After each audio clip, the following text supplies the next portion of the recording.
Di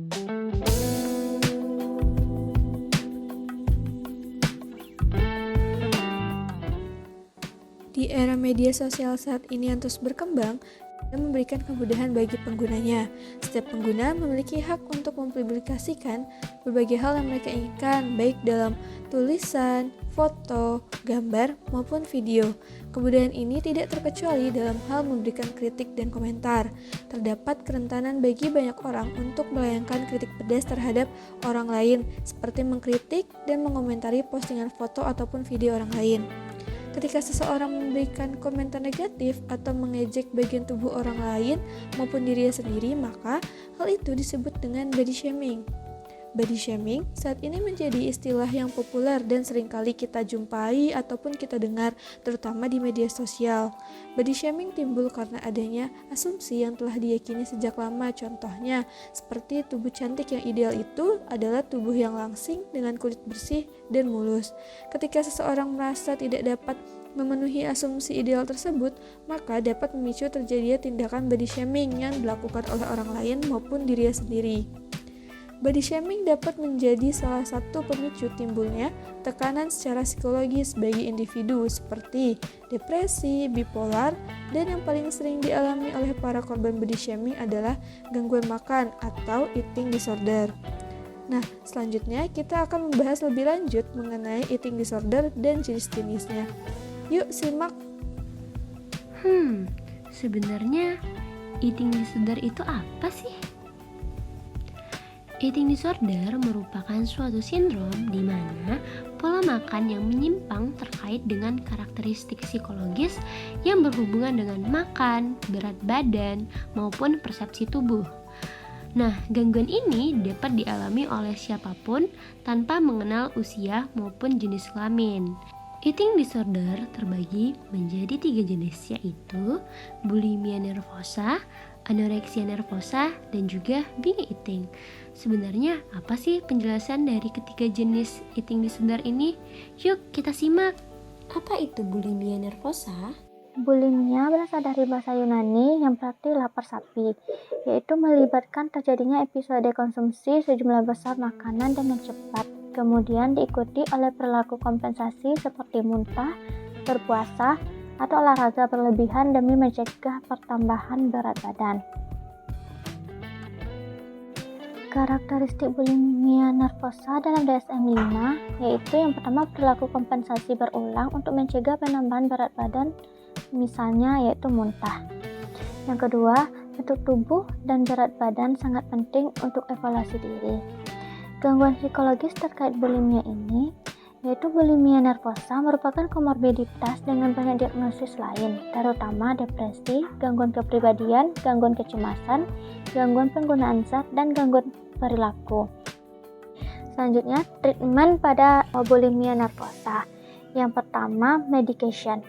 Bulimia nervosa sering terjadi disertai dengan adanya gangguan depresi, sehingga bulimia nervosa ini telah diobati dengan berbagai antidepresan seperti fluoxetine atau Prozac. Fluoxetine ini terbukti lebih unggul untuk mengatasi seseorang yang makan berlebihan kemudian memuntahkannya. Obat ini juga mengurangi depresi dan juga sikap menyimpang terhadap makanan. Yang kedua, perawatan psikologis. Yang pertama yaitu menggunakan cognitive behavior therapy adalah salah satu terapi yang biasa digunakan untuk bulimia. Hasil dari cognitive behavior therapy ini lebih menjanjikan, baik itu dalam jangka waktu pendek maupun jangka waktu yang panjang. Selanjutnya dengan family therapy, yaitu merupakan terapi yang efektif untuk mengatasi bulimia. Fokusnya adalah untuk membantu orang tua yang sedang berupaya memulihkan berat badan yang sehat pada anak perempuan mereka sambil membangun fungsi keluarga dalam konteks perkembangan remaja.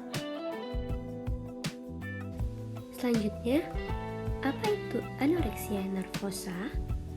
Anoreksia nervosa merupakan suatu gangguan makan yang ditandai dengan adanya usaha untuk mempertahankan berat badan di bawah standar normal, citra tubuh yang terdistorsi, ketakutan yang mendalam akan pertambahan berat badan.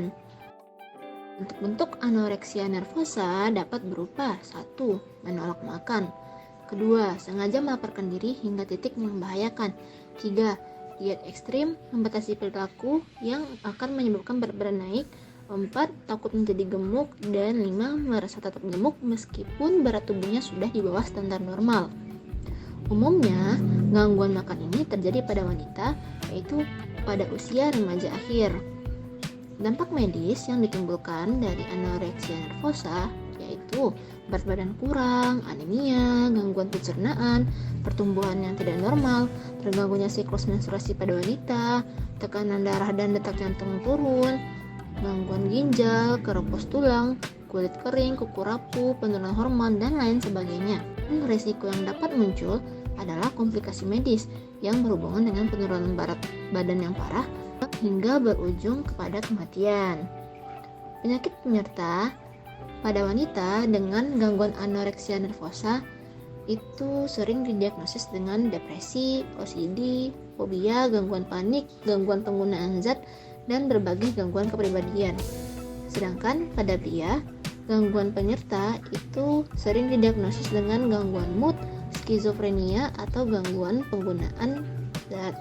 Nah, angka bunuh diri cukup tinggi terjadi pada penderita anoreksia nervosa, di mana sekitar 5% penderita akan melakukan tindak bunuh diri dan 20% penderita mencoba melakukan tindak bunuh diri.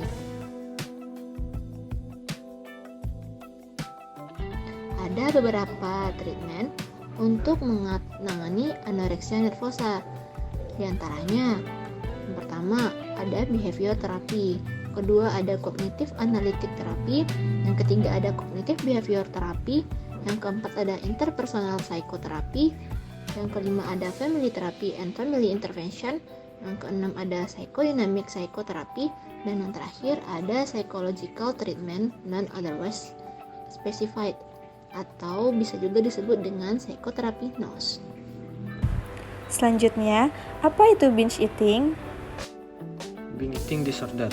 Binge eating disorder merupakan gangguan di mana penderita akan melakukan pesta makan secara berulang-ulang. Kurangnya kontrol selama binge eating episode, serta karakteristik lain seperti makan dengan cepat. Kriteria diagnosis. Yang pertama, episode berulang dari binge eating. Yang kedua, episode binge eating. Yang ketiga, distres yang nyata terkait dengan binge eating. Yang keempat, binge eating terjadi setidaknya sekali seminggu selama 3 bulan. Yang kelima, binge eating tidak terkait dengan penggunaan berulang dari perilaku kompensasi negatif seperti pada bulimia nervosa dan tidak terjadi secara eksklusif selama perjalanan bulimia nervosa atau anoreksia nervosa. Episode binge eating ditandai dengan yang pertama, makan jauh lebih cepat daripada biasanya. Yang kedua, makan hingga merasa kenyang secara tidak nyaman. Yang ketiga, makan dalam jumlah yang besar saat tidak merasa lapar secara fisik. Yang keempat, makan sendiri karena merasa malu dengan banyaknya yang dimakan. Yang kelima, merasa jijik dengan diri sendiri, depresi, atau sangat bersalah sesudahnya. Selanjutnya, psychological treatment of binge eating disorder. Yang pertama, cognitive behavioral therapy. Yang kedua, self-help. Yang ketiga, terapi interpersonal. Nah, gimana? Sekarang udah tahu kan 3 jenis dari eating disorder? Semoga video penjelasan ini bermanfaat ya untuk teman-teman semua. Thanks for watching. Bye-bye.